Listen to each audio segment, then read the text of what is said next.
Hello, everyone, and welcome to another episode of Justin the Food Entrepreneur Show. I'm Justin Bizzarro. I'm your host. That's Bizzarro. For anyone who's out there, you can find us on Instagram at Justin and the Food Entrepreneurs or at Justin Bizzarro. You can also find us or any of the other shows we do on Spotify or anywhere else you grow yourself through podcasts. That being said, I have Shauna Lehde back with Girls Got Balls. How are you doing today? I'm good. Thank you for having me. You're very welcome. So it's been about 2 years, and the business has obviously probably grown, changed, pivoted in many ways. I want to get into all of that, but first, let's go back a little bit real quick. 5-10 minutes. Let's just update the audience, give them the brief version. If not, they can go back and listen to the part one. But just give us your background a little bit and the story behind starting a food truck. Okay, so back when I was probably about 15, I had the idea of starting a food truck. I knew everything was going to be ball shaped. And I knew my concept was mostly risotto balls, non-traditional, just wanted to have fun with it. I wanted to wrap mac and cheese risotto around barbecue pulled pork and just do something that hasn't really ever been done before. So moving on from there, back in 2020, I found myself in not a great spot where I had virtually no money. I was about to pretty much be homeless with 2 little kids and only had a $400 to my name. So I launched my company under a tent with no vehicle or anything and just started doing my thing and getting the business out there. Within 1 year, I was able to buy a food truck trailer. Within the second year, we were featured on Food Network on the Great Food Truck Race. Season 15, episode 1, unfortunately, was cut short. Mechanical issues. Then from there, we've just been trying to build upward.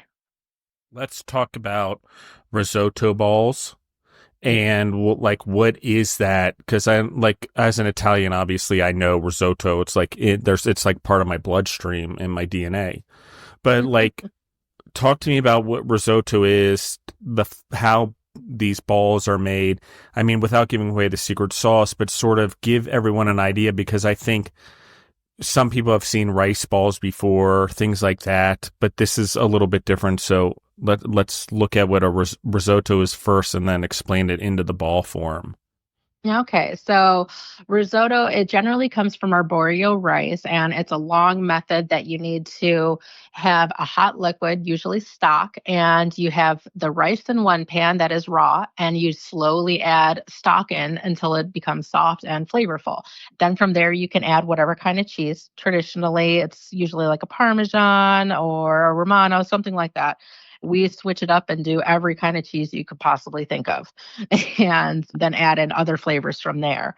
So after the rice has been cooked fully and it's cool, we usually will make it ahead of time. And risotto generally is, or the arancini is generally old rice, day old rice, and that makes it be able to be sticky enough to form it into the different like ball shape or cone shape, however you're going to do it. And that way you can stuff it with cheeses or meats or vegetables, whatever you choose. Okay, I love this. Your favorite risotto ball, ones that you serve or maybe you don't serve. My favorite probably would have to be this Cajun one that I created. And it's pretty much a jambalaya style risotto with Oh, andouille God. sausage, peppers and onions and all the goods in it. And then after we make the risotto, then we turn it into the little arancini ball and I serve it with a homemade remoulade. Okay, this sounds really good. I like this. So, does every ball have a sauce? Yeah. Yeah. Every one that we make has a sauce. Some of them they repeat where it's just something generic like a cheese sauce. So, say if we have our mac and cheese balls that has a big scoop of like a homemade cheese sauce that goes on top of it. And if we do our bacon mac risotto, same style, then we also use the cheese sauce. But otherwise, each one has a homemade aioli or different type of sauce that goes with it. I love this. Let's talk about what sauces do you offer, what risotto balls do you offer, and then we'll sort of branch into some other things you're working on. Well, most people know me as the chick that can do all the sauces. So, like, for some reason, I don't know why. It's like as soon as you give me a blender and a whole bunch of ingredients, I can come up with something magical and it will sell. And it's absolutely incredible. So, but generally, we have basic sauces. So, like, we have our spinach artichoke and garlic parmesan risotto. Those ones, they just get a marinara. Mac and cheese, that gets the cheese sauce. We have a not from Philly, which is like a Philly cheesesteak style risotto ball, and just gets a regular cheese sauce as well. Oh my goodness. Yeah, let's see what else we got. Oh yeah, we have the our loaded piggy mac bowl. So it's mac and cheese risotto that we put home smoked pork on. I smoke the meat myself, and or if I don't feel like it, my husband does it. um, but we smoke the meat and then we top the mac and cheese balls, put some cheese sauce on it, barbecue sauce on it, sour cream, chives, all the goods. And yeah, that's fantastic as well. Super flavorful.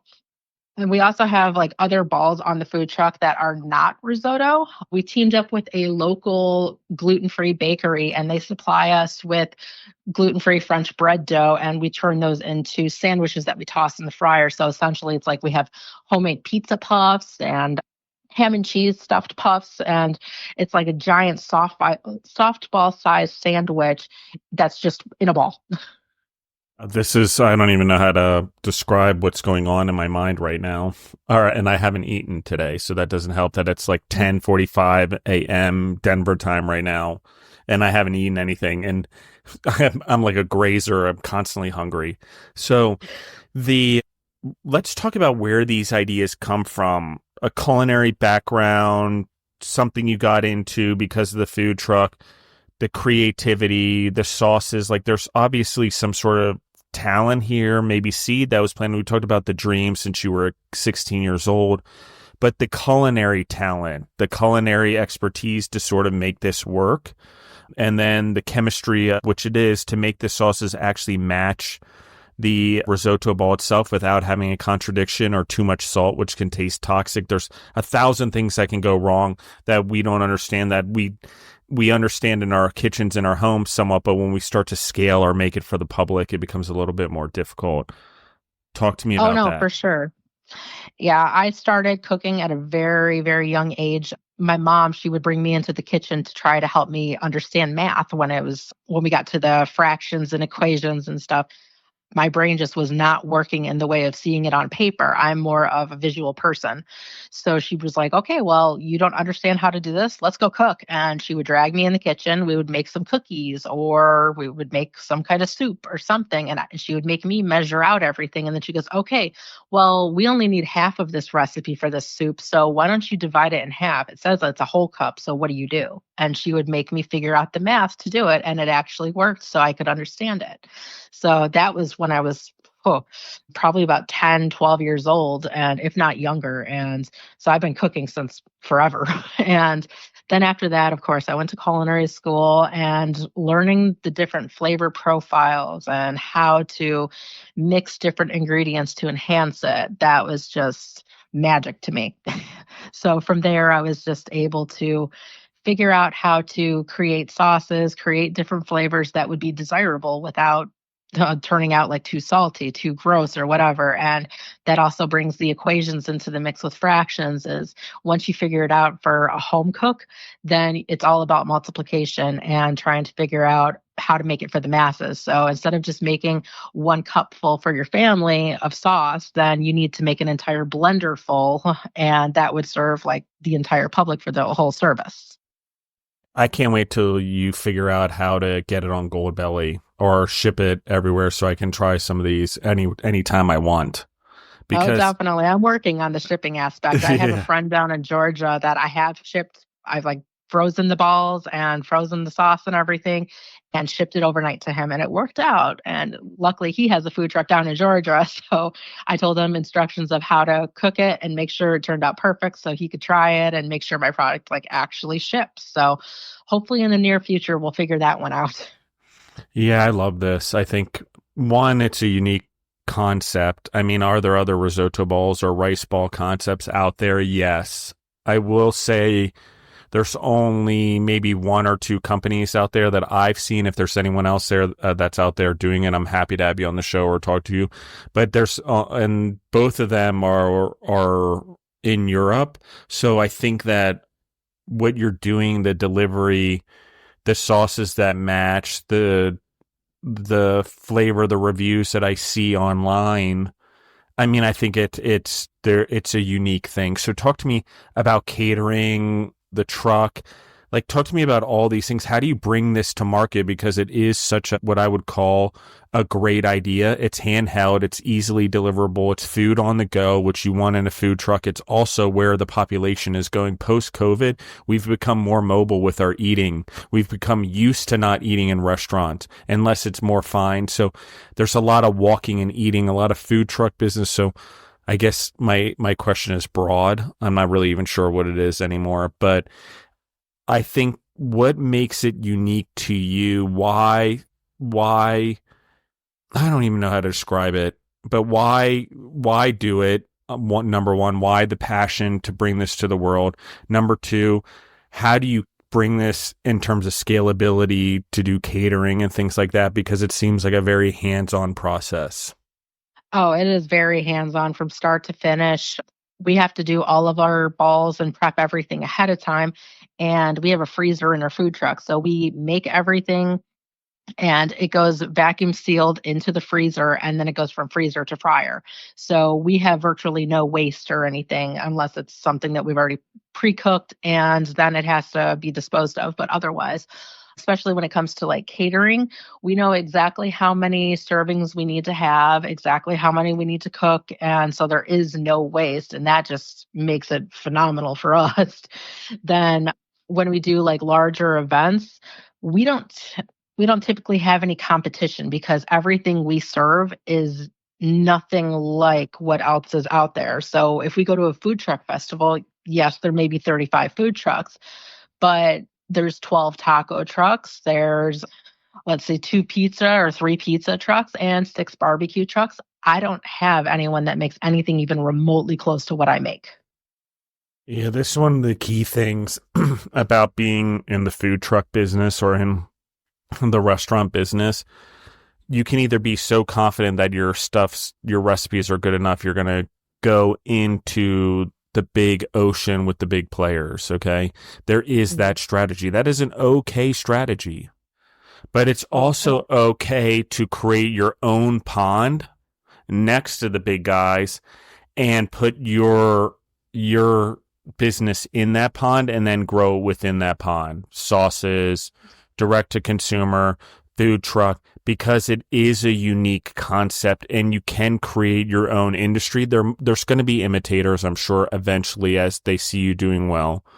They won't be the beginner. They won't deliver it as well as you will, I'm sure, because every imitator is just trying to rush in to make money, usually because they see an opportunity financially, not necessarily creatively. And so I like this strategy. I think it's very important when we talk about, there's a lot of individuals that reach out in the show or I talk to, and they're trying to either add a different concept or their first concept is a traditional concept and it isn't quite doing as well as they want. And they don't understand how to pivot. Well, a couple things is like you need a signature dish, period, in your there has to be something that is you're known for. If it's not across your whole menu, it at least has to be something on your menu. That's a sort of call to fame, the thing that the social media people want, whatever, however you want to angle it. But it is important. The other part is you want to be somewhere where generally a lot of the traditional and first movers or second movers or third movers in the food truck waves business aren't. And it's a lot easier for food trucks when there wasn't anyone around to get in the traditional businesses because that's what's known. But now there needs to be a little bit of a niche and a creativity. And if you are going traditionally, you have to do it a little differently. You know, I would say Big Apple Bodega and doing a chopped cheese, which is a hamburger, but it's a New York style bodega chopped hamburger on a sub roll with all the fixings and the seasoning. That's what I'm talking about. There's differences there. They're unique. Bubble waffles is another one that I think hit a few years ago. So I serve things like those. that. Yeah, there you go. Yeah, except for everything on our food truck from start to finish is 100% gluten free. There you go. So that's another thing in our area. We have, especially being close to Chicago and decently close to Milwaukee, we have a huge following that is they're 100% gluten free and celiac. They can't eat anywhere. My daughter, she can't. If she eats anything that has wheat or gluten, then she gets red and itchy almost immediately. You can see her arms just swell up and turn pink. So for her to be able to go out and work with me and not have any issues and eat anything without getting sick from it, that's where it is at for sure. So that's everything for us. But we started serving the bubble waffles last year. Last year was our first year doing it. It was a total success. And so this year we decided to have fun with our name a little bit because we know a majority of our followers come off of seeing Girls Got Balls and instantly thinking of sexual innuendos. So we decided to play with that and run with it a little bit. And so then we bought a second waffle maker in a X-rated shape, and that will be our feature this year. I think it caters to your audience. Number one, number two, this traditional food linked to I don't know how to say it, but it's a good concept. I saw this great concept club. It's not Nashville. I can't remember. Maybe it was New York. It was somewhere I was traveling recently. And they have the same fun with sausages and hot dogs, but it's like an upscale club and bar. But then they have just like fun food and they play around with the sausages and the hot dogs in ways. But it's a lot of bachelor parties. It's a lot of innuendos. It's a lot of things like that. And the business is doing very well. And it's kind of an interesting twist and fun way to deliver food. And also the food's good from what I can see online. So I think we're talking about the same thing here. And I think it's a cool concept. And if your customers are telling you something, I think it's good to listen. There's usually opportunity there for sure. Absolutely. Absolutely. When we got offered this X-rated a waffle iron, it just came up to be the perfect idea, perfect time, and a phenomenal price. So we're like, you know what, let's run with it. And I just did the Facebook, Instagram posts 2 days ago now, and it was an overwhelming response of positivity. Everyone loves the idea and thinks it's phenomenal and actually wants us to get other shapes as well. But I said that will be next year. Oh, that's awesome. What is your favorite thing about being an entrepreneur now? You're well into this now since we've talked. Life has changed. The business has grown. Obviously, the followers have grown. The feedback from your customers has grown. What's your favorite part about this? Working with the customers and getting the feedback and being able to switch around my menu as I please. Like that part is for sure clutch for me. I absolutely love it. And then every time I get positive feedback with certain things, for some reason, I always have local restaurant owners who are already well known, who have their hands in like all different towns and everything. They're constantly reaching out. They love my food. They want me to work with them and or like put things on their menu. So it's like a snowball effect. So whatever I do, there's always positivity as far as going into the next step. How do you find, I mean, it's a little bit different now, but how has the progression changed of the business? I think probably you had to go out and find a lot of business and searched out before, and we were talking about finding events and things like that. Do you find that you're having a lot more people contact you for events, for catering, things like that as your reputation has grown? Yes, yes, absolutely. Especially after being on Food Network. Right after that, it was if I needed to book something for next weekend or a weekend in the future, I just had to open my email.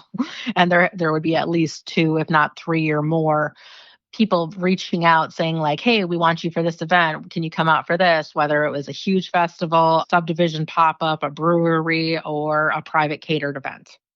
So, yeah, they absolutely did that. This year, I've actually noticed, let me backtrack a smidge bit. Every year is a little bit different. And last year was weird. It was everyone was booking their calendars over 6 months to a year in advance. And so by the time I reached out to all the breweries and everything, they're like, "Oh, we filled up our calendar last year." like, wait, what? So it was definitely kind of reaching for trying to find new locations. This year so far, I've already had a lot of different festivals, Chamber of Commerce, towns, and whatever reach out to me. So I'm already getting booked up pretty quick, pretty far out. So far, I think the furthest is end of September, October-ish, right around then. So Man, I'm that's already getting pretty awesome. far out in the season. That's awesome. Staffing, prep. Like, do you have a prep kitchen? You have staff that does that? Is it different than the staff that runs the truck? How are you running this operation? I assume it's not just you alone. No, it's just me and my sister-in-law actually. Wow. Okay, let's talk about that. So I brought Carrie on in 2021. She was at the time, my best friend's sister. And we were about to go to Food Network. And then the person that I had as my third on the team backed out at last minute and I needed a replacement. So Food Network said, "Hey, we are going to give you until midnight. Find a replacement and they'll come with you to the show." And so I asked Carrie, like, "Hey, do you want to come with?" She hated her job that she was at and was looking for an excuse to quit. So straight up told them, like, "Hey, I got to go to California. Sorry, bye." And we left like 2 weeks later. And from there on out, her and I were like best friends. And I gave her, or she earned, I should say, because she absolutely has done everything in her power to make sure that this company has been moving successfully with me. So she has earned a portion of the company, and so she is my co-owner. And then in October, I married her little brother, so now she's my official family and sister-in-law. But me and her, we have a kitchen that we rent locally and we do all of our prep there and then throw everything in the freezer there, transport it into the food truck. We use the kitchen for everything. And it's most of the time, about 75% of the time, it's just her and I running the food truck. Whenever we need an additional person at the window, it's either my daughter or my niece. I love it. It's a family business, I guess, now, right? Absolutely. And my daughter does so good at the window. Like for her being only 16 years old, she is incredible. Her customer service skills are phenomenal. Talk to me about that a little bit, the dynamic, because you have family involved. You're the defuncto leader of your business. Obviously, you created it, so it makes us by default the leader. Hopefully, we're leading our business, I should say. But talk to me about a little bit about the dynamic there and how you look at it and things like that. Well, with the dynamic, we usually have Carrie that she stays on the fryers. That's what she chose, and that's where she likes to hang out. So I allow her to do that, and then I handle getting all the food prepped and ready for the customer and everything. My daughter, she takes care of the window, and over the last, let's see, about 2 years ago, it was a little bit shaky. It was my daughter's first year on the food truck. And she was still young. She was only like 13, 14 years old. And now she is absolutely a pro. She also has gotten a job at Chick-fil-A. So working the window and working the register there has only improved her skills. So that way, when food truck season comes out, she lets them know, like, "Hey, I work with my mom in the food truck, so I'm not going to be working at Chick-fil-A all summer." And she uses those skills and only betters my business. It's amazing. I think that having our kids involved in our businesses is a big deal as entrepreneurs and passing on that sort of those core values, those skills that we sort of gain later in life as entrepreneurs, giving it to them earlier on is a good thing for sure. Sourcing, talk to me about that. How do you find ingredients? How do you come up with new risotto balls or new ideas? Like, where does it sort of all stem from? The Cajun ball, like these things are great recipes. They're obviously becoming staples of your brand. Where did the ideas come from? Oh, I watch a lot of Food Network when I actually do watch TV, and or I'm always reading recipes. So I just see something, I have an idea of like, "Hey, that looks kind of cool, like a Japanese recipe. I could turn that into a risotto." I could do like I've seen different fried rices and was like, "You know what? I'm just going to play with this and see what happens." And that's a lot of just going in the kitchen and just playing around with new ingredients and seeing what works because there's been more than enough times that I've made something, phenomenal idea, made it, and it was atrocious. And I'm like, oh, yeah, definitely not going to sell that one. I love this. Ted, who's your taste testers, or do you do it yourself first? Is your daughter and your sister-in-law involved in the taste testing? Sort of talk to me like how you vet, I don't know, vet this to make sure it works, or do you just bring it to the public?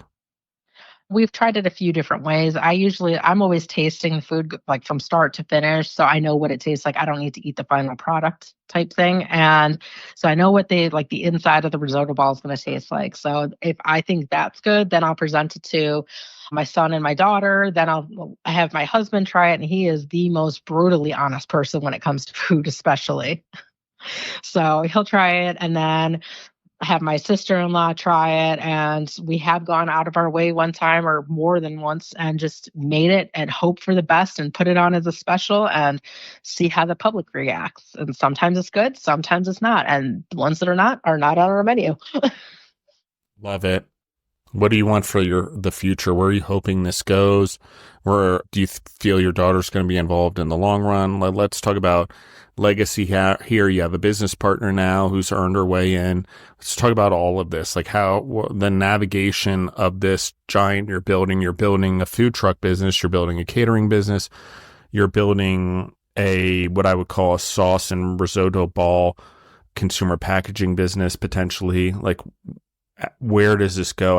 What are you trying to do? What are you hoping for? What are you dreaming of? We have multiple ideas, but the main ones that we're really, really hoping work out and really focusing on are having the season be insanely successful. Because I call last year our year of new. And I mean that in the sense that we had to replace everything in our food truck. After we got new fryers, our cooler died. We had to get a new cooler refrigerator. Then we had to get new heat lamps. Then we had to get, I think we went through 3 freezers last season, all because one of our what was it, electrical outlets was not grounded. So it fried all of our equipment. So this year we're hoping to rebound from having to buy everything and just make it a profitable season. We want to expand and get hopefully a second food truck and have that out there regularly, continue the catering.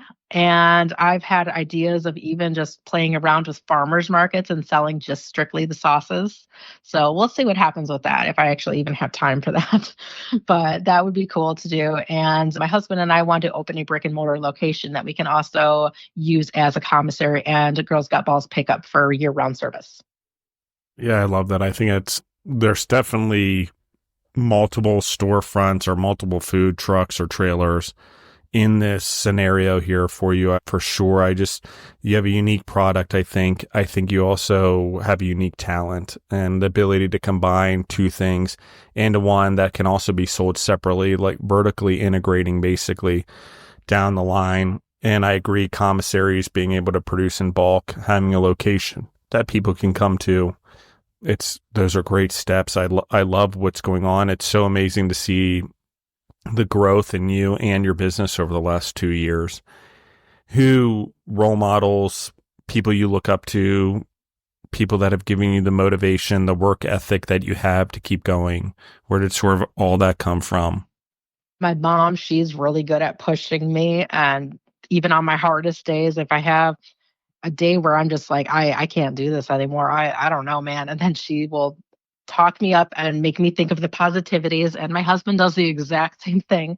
He will try to get me to focus on something positive, something that I actually enjoy about the business. And it will push me to go even further and continue for another year. Amazing. Anything that you want to share about your story or about things that you learn that you feel would help the audience with their journey, or anyone out there trying to be an entrepreneur, particularly in the food and beverage space or in the food truck space? What do you feel might be helpful to them? For anyone that is starting out and has the idea of wanting to do a food truck, my biggest recommendation is, and it's super mundane, I know, do your research, get a book. Seriously, like one of the probably the lamest books and yet most helpful books was just Food Trucks for Dummies. Like I read that and it answers almost all the questions you could possibly have about getting this business started. And I see it more often than not in food truck groups. And there's all these people that they think they have a good idea for a concept for a food truck. And they're like, I'm going to start. What do I do? No, you should know your first couple steps. You should know that you need to go get your business license. You should know you should have a commissary. Some of these people, you say commissary, and they're like, what is that? Like, no, this is something you need to have for to be legal and everything. Because I personally do not know of any health department in the United States that you can operate a food truck out of your house. That is insanely illegal. So not compliance at all. And most places, they will not they will not license a food truck or give you your health permit if you have home grade equipment in it. So you can't have just a standard stove. You can't have just a standard vent hood like you would have in your kitchen over next to your microwave. You have to have commercial grade NSF approved. Yeah, it is really important, and we've seen this. I've also seen people not use it after a health inspector leaves and whatever, and cause fires, particularly rice cookers. People, for whatever reason, think rice cookers is a good idea, but you keep using them every day. And the reason being is the wiring in the build in a residential unit isn't meant to be used on a daily basis multiple times a day. It just doesn't function in that way.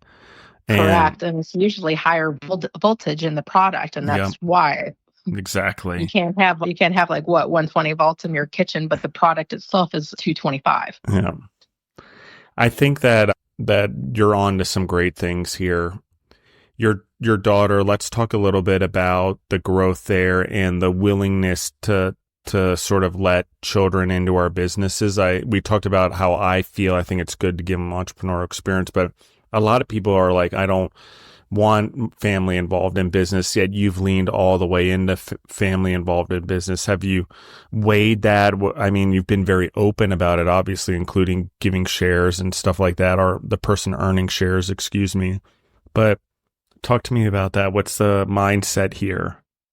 I wanted my kids to see what it is like to work for a real business and not just think that the idea of walking into somewhere, let's just use McDonald's for example, that it's just as simple as placing an order and getting the food, but not knowing what goes on behind the scenes. And I want them to know everything from start to finish, that it is not easy. So when they have an idea for something going in the future, when it's like comes to them going to college or something, I don't want them just to think that whatever they do, it's going to be easy.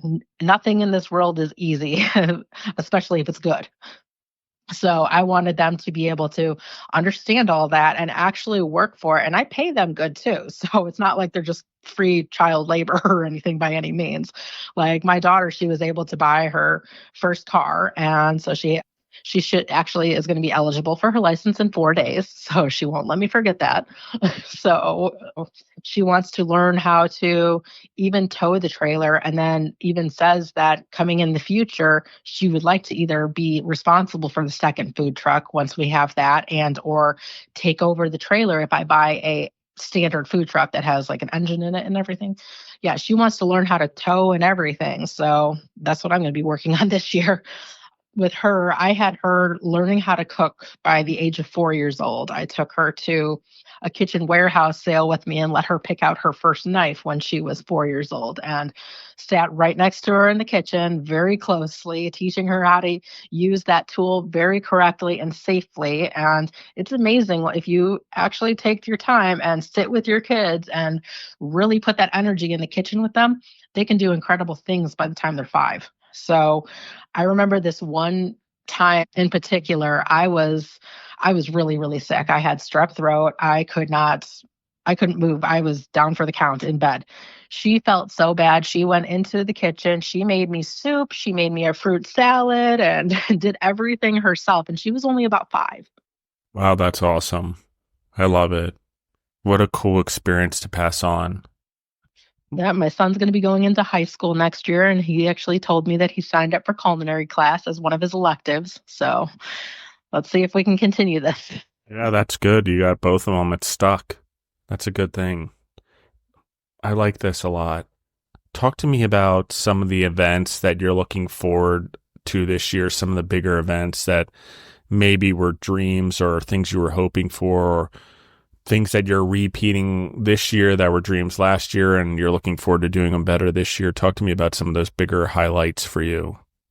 We personally love doing the festivals. The bigger, the better. So anything from village fireworks, those are phenomenal for us.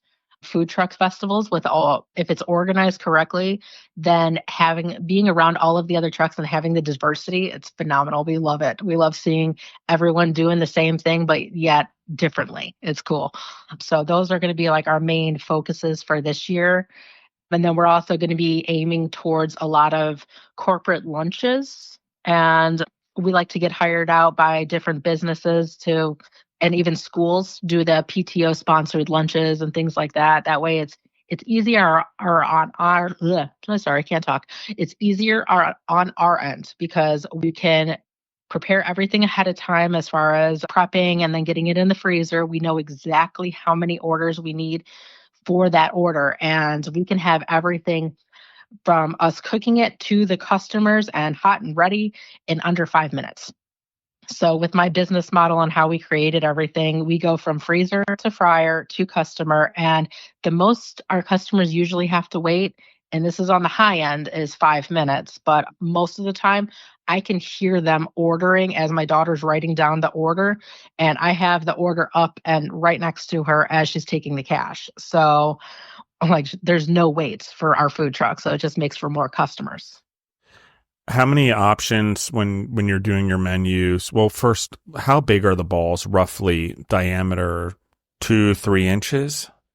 We give a about, let's say we're this year we're doing it a little bit different. We're going to have two different scoops, and one scoop you get roughly 6 to 8 balls, and it goes in a 2 ounce boat and or a 2 pound boat, and then has like the sauces with it and stuff. Or you can get the larger one, and that has like 10 to 12 balls. It depends on like how many just fall into it when you're scooping. But they're about the size of golf balls. Very cool. That's what. So they're easily handheld. They fit in. I Yeah. mean, you could fit a golf ball in your mouth, and so Yeah. there's Yeah. that. Or in two Well, bites. Yeah. originally, when I first started, we were doing like big balls. Like when I say big, then most of them were about the size of a baseball or softball. And we just had a lot of people like, how do I eat this? And I remember my niece was at the window one time and someone was like, how do I eat this? She's like, bite it like an apple. I just turned around and looked at her. I'm like, dude, you can't say that to people. Just hand them a knife and fork. But yeah, so that became our kind of catchphrase on the truck. Just eat it like an apple. It's. I mean, I guess it is a. I guess it's. I don't know. I kind of grew up with rice balls and risotto balls, and so I guess and being spending a lot of time in New York City, yeah, they usually are big. They are a little bit confusing. It'd be like my marriage, my first marriage or my only marriage. My ex is Bengali, and we eat with our hands and only the right hand. And that took me a while to adjust to and get used to, but I think it's sort of like that. So in this case, it's easier to give people a fork and knife or a better vehicle, or like let's just make them more portable and handheld, and then we don't need forks and knives. So That's originally what I aimed for. I was trying that, but it was just too confusing for people and they don't like to get messy. They don't like to use their hands or whatever. And I understand that when you're in a public setting, you're not wanting to use your hands, especially after COVID and stuff. So, I yeah, mean, I there's get it, that. but Yeah. yeah, I'm always the one like whenever I'm even at restaurants and stuff, half the time I'm eating with my hands. I just like, I'm very hands-on person when it comes to food. I like this a lot. Let's talk about how the sauces sort of continue to grow. I really want to focus on that for this part of the conversation, the sauces sort of by themselves, because I think there is the ability to go outside the market. I think there is the ability to buy them online.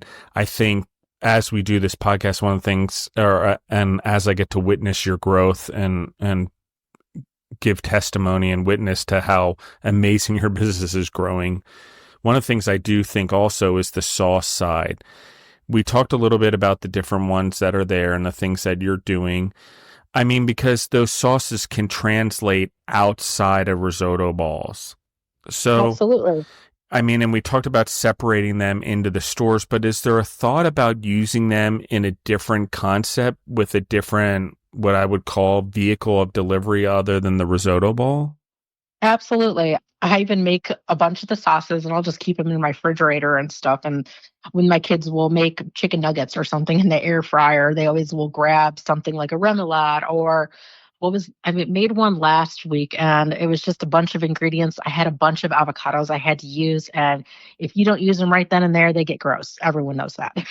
So I just took about 5 avocados, threw them in my blender, added some mayonnaise, some lime juice, some cilantro, and a couple other things, and everyone in my house was, like, talking about wanting to, like, drink this sauce, it was so good.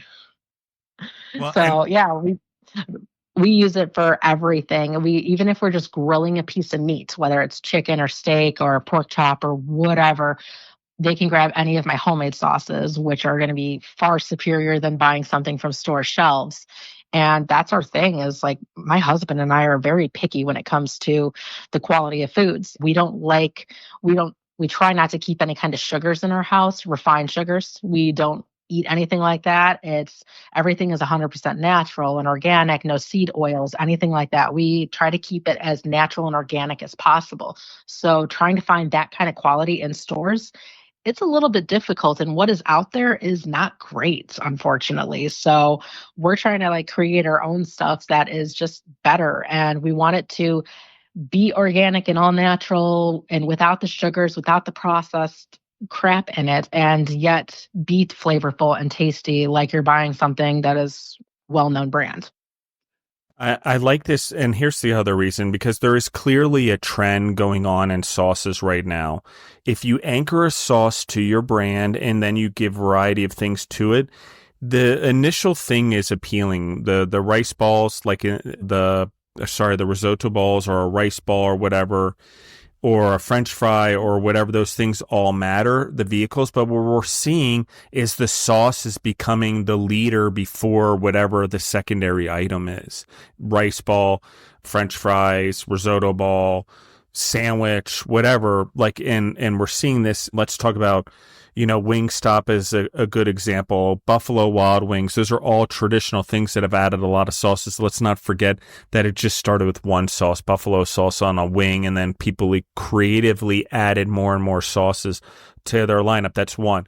Two is companies like KFC have created brands called Saucy by KFC. It's located in Orlando. It is a test location.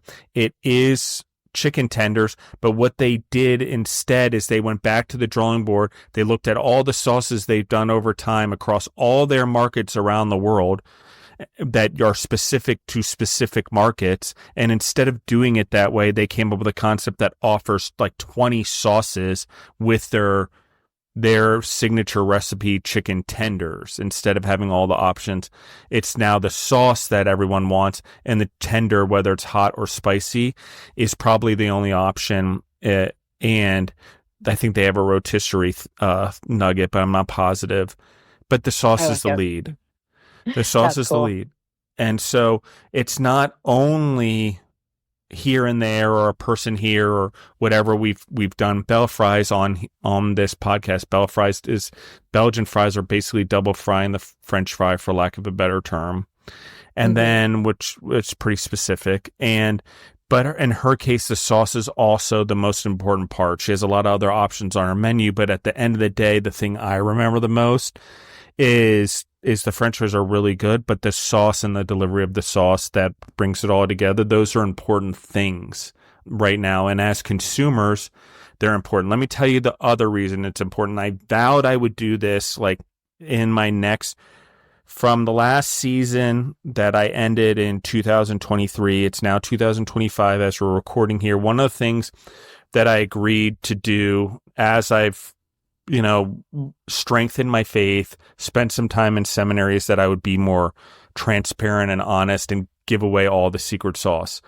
One of the things we did in food service to be able to handle the amount of meals I was doing in the hospitals And in the long-term care homes, I being the company and all the people that made it happen, and we had a very strong operations team. I will give them 100% of the credit for 24 years. I don't think they know how much I appreciate them, all the work they did. But here's the thing.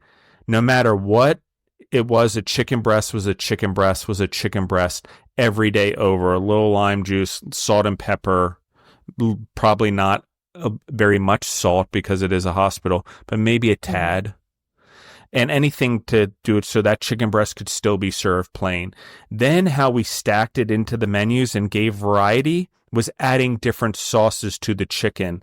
Okay, then we stack that onto it. And our ability as a company to do everything fresh, or as much as possible fresh, in our facilities and still serve at a one facility 19 hospitals in New York City, tens of thousands of meals a day plus, and same with Kaiser and California and so on and so forth, was the ability to make the sauces from scratch and then have the sauce be the lead on the protein, even if it was vegetarian or vegan.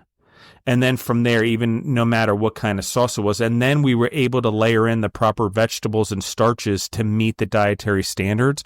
But we had our sauces, they were usually always low salt, so we could put them across any of the menu items, except maybe renal, because renal's a little bit harder of a diet to get around. Absolutely. But anything it's pureed, it's ground, you then ground those, and the sauce would become the liquid to help grind the items to give them not so much dryness, and not have to have a processed, whatever, or drink shakes every day. So we really focused on that, but the secrets were the sauce. The sauces determined everything: a Polynesian sauce, a orange sauce, a Peking sauce, a buffalo sauce, whatever we could do to layer things in was the secret to it. And the reason that that's important is because sauces give you more variety, especially if you break down the components into the basics. And I just want to give that, I'm going to give it away to the crowd.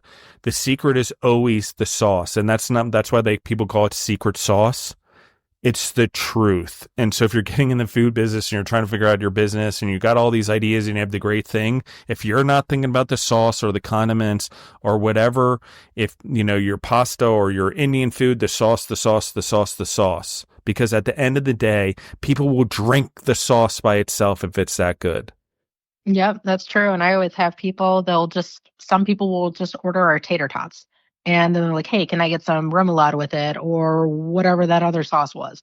And they always come back and ask for a second cup. Yeah, I mean, I think, and McDonald's knows this too, guys. Like there was the Big Mac sauce they did in 2023. They did some other sauce in 2024. They're experimenting and getting ready to expand their brand. Okay.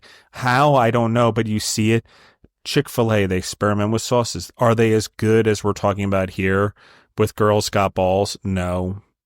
But what I'm pointing at is a trend here. And I promised everyone also all the feedback. I would talk about trends and threats and stuff like that. It's also posted on Gorilla Brave for everyone. I'm trying to take what I'm learning. And as I'm learning from the podcast and everyone, and then doing research on top of trying to figure out seminary and everything else in life and build brands and build businesses, I'm trying to make sure I give what I'm learning here on the shows also out to everyone beyond just the podcasts, because it's important. So the sauce, as we just talked about, if you're not thinking about it, you should be. And in some ways, I encourage a lot of people to whatever they're doing. Okay, I'm fried chicken, I'm burger, I'm pizza or whatever. Like, I need to get the dough right. Scratch the dough right away in pizza. Get the sauces right that you want to do first, and then start the dough with the sauces, because the sauces ultimately are going on the dough. They need to be universal, and you need to like them alone before you like them on the dough. Accurate. I've been to so many pizza places that their dough is phenomenal, but the sauce that's on it is not great. It's overly sweet, or it is too sour, or whatever. The notes are just not right. So they needed to go back and do that. Just figure out the sauce before the dough. I appreciate your time. I appreciate this conversation. It's something that as I'm trying to prepare for every episode, so I want to get through questions and stuff like that, but it also allows me to ask specifics since I know these entrepreneurs and I've interviewed them before and I take thorough notes on things that I think will benefit you guys as an audience, that I'm benefiting from and that I think would benefit from you guys, even if it's just planting a seed right now, even if you're not thinking. But I do think whatever you're creating, we talked about if you want to go into a cluster and try to be the best product in the world, whether it's barbecue or pizza or burger, sauce is key. If you're creating a unique product and you're creating unique sauces, just think about you're double arming yourself now. You have an appeal of uniqueness. You don't have appeal of what's common. And customers, I'm going to ask the question this way, but for me, in my experience, customers generally fall into two categories. There's the customer who likes to try everything or rotate around the menu. Maybe they do something over and over again here and there, but then there's the customer that just orders the same thing all the time, no matter what. They'll dab around and maybe start to get brave and go somewhere else, but ultimately they end back at the same thing. Those are generally your two customers in your businesses and food. I hate to simplify the customer because they're not that simple, but in many ways, that's how you decide whether an item's successful. One are the guys who try everything on the menu. Is it one of the things that they try as they're moving around the menu, especially initially? Is it in the top third or top half when they first are going around the menu? That's something to be aware of, especially as they become loyal. And then the other one is the ones who keep choosing the same item over and over again. What is that item and why? And there may be a time where only 2 or 3 customers are loyal to that one, and you still have to pull it off the menu, and you have to be prepared to have that conversation. Absolutely. What's your most popular balls that you sell at the food truck? Where do you see the most success right now? Let's just go with the top 3 that we usually sell the most of. We do the loaded piggy mac bowl. It's mac and cheese risotto. It's topped with house pulled pork, barbecue sauce, cheese sauce, sour cream, and chives. Then our second top seller would be spinach artichoke, garlic parmesan risotto, spinach artichoke served with marinara on the side. And the third best would probably just be the mac and cheese bites, just standard mac and cheese risotto with a cheese sauce on top. I love it. Anything you want to share with the audience that we didn't cover, or anything that you want to talk about? I know I asked a little bit before, but anything else, anything that you want to share about your business, anything that I didn't cover about expansion, anything like that? I want to make sure you have time to go through that.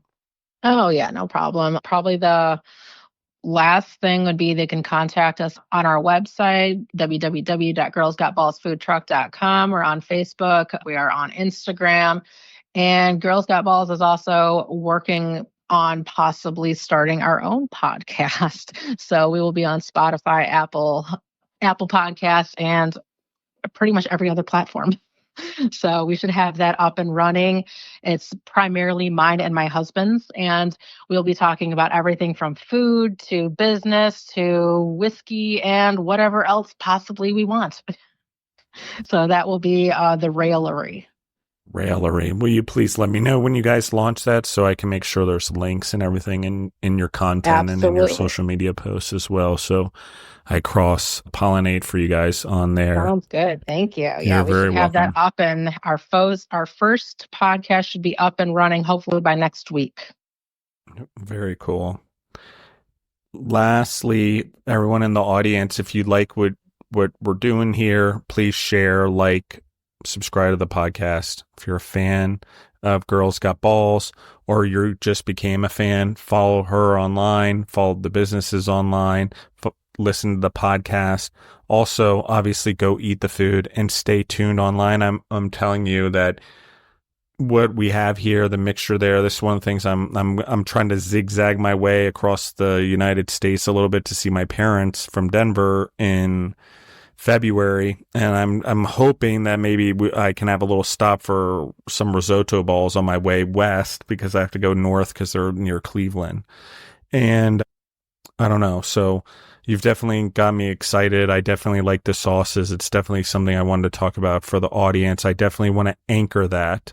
I also want to anchor for the audience working with family and doing it in a way that grows everyone. And if you do it in a way that you're not the dictator, all end all be all human of the family business, and don't declare yourself such or act in a way of such, and you allow people the freedom to grow their own parts of the business within the family, the business will do well. Oh, absolutely. I can even go off of that. Just Yeah, a quick go little ahead. tidbit. The last time we had talked, I was in the middle of going to school for cybersecurity, and yes, I completed that. I was at the top 98% of my class, and I can penetrate test, I can do cryptography, I can do it all, but I have zero interest in that. So, after spending a ton of money and going through the school process, I realized I do not like that kind of stuff. But during the time I was going to school, my sister-in-law Carrie and my daughter Skyly and my niece Molly, they were handling the food truck on their own. So my sister-in-law was two 15-year-olds at the time, and they kept my business out there and running and successful. So if you even just give family a little bit of freedom and show them the ropes, they'll work for you and they'll do what they can to make sure that it is run correctly. Yeah, absolutely. Thank you again for coming on the show. Can you tell everyone again one more time where they can find you online and on social media? You can find me on girlsgotballsfoodtruck.com, on Facebook at our tag on Facebook is GGB Mobile Kitchen. On Instagram, it is girls_got_balls. And so you can check us out on there, and you can check us out on our podcast, The Railery. And I know I said we were done, but I have one more question for you. All good. Top 3 core values of your business that you feel like, what are those things? I think I skipped over it. I'd written it down from the last time to ask you, but I do feel I want to ask it. Top 3 core values. Definitely family being priority and number one is always above all for me. And yeah, that would definitely be the first. As far as the other ones, I'm not quite sure because I just try to make sure that it's family, positivity, and everything that we do, we just try to revolve it around love. So Perfect. whether it's our food that we're cooking, there's love that goes into it, and maybe that's what makes it so good. I don't know. It's kind of cliche, but that very well could be. Awesome. Thank you very much. I appreciate that. And I think that's important for everyone. Do it in love and in kindness. Make sure your family's part of that. And, I think that you just have to execute everything with a level of customer service as well as quality product. And that's the world that we live in, especially with social media. You want eyes on your products out there. Everything that we just talked about are very important. The stickiness of what we're talking about here of Girls Got Balls is important. It's a catchy name. There's innuendos. I'm not saying to do that. I'm just saying from a marketing standpoint, there's sauces, there's layers to the business here that make sense and are scalable on their own as well as together. And if we think about our businesses this way, as we build them, as I build the pieces, how am I building this? And can I break apart pieces if they need to go in their own business as I'm building them? Because in a lot of cases, if you're really smart about being an entrepreneur, you're putting effort into those verticals of your business. There's the opportunity to not only have it cost you money to get a final product, but also train, have systems, have processes that'll add value for someone else, that then you could turn something that's costing you money into a negative where it's actually making you money. Your product costs you less. You don't change your price necessarily as much as you then expand your profit. That's why vertical integration is important, guys. And when we build our businesses and we think about scalability, it's a lot about creativity, but think about building something, then having to break it apart and ship it somewhere. That's still okay. Think about the Statue of Liberty or the Eiffel Tower. It was built in pieces. Now, could someone take a beam or a piece of metal off of that and it serve some other purpose in the world? Of course. So that's what we're talking about. And did the same person that built the metal piece that's holding up the Eiffel Tower also produce things that produce buildings? Exactly. So businesses produce multiple items. There's multiple avenues to sell. There's multiple things to use it for. We just have to be willing to go there. A company that was building iron for buildings never probably thought they'd be doing steel for the Eiffel Tower or the few, because there's more than one Statue of Liberty in the world, for those as well. So that's the point. It's not a great example, but I think everyone can pick up what I'm putting down. So thank you guys. I love you guys. Thank you for listening in, and we're out.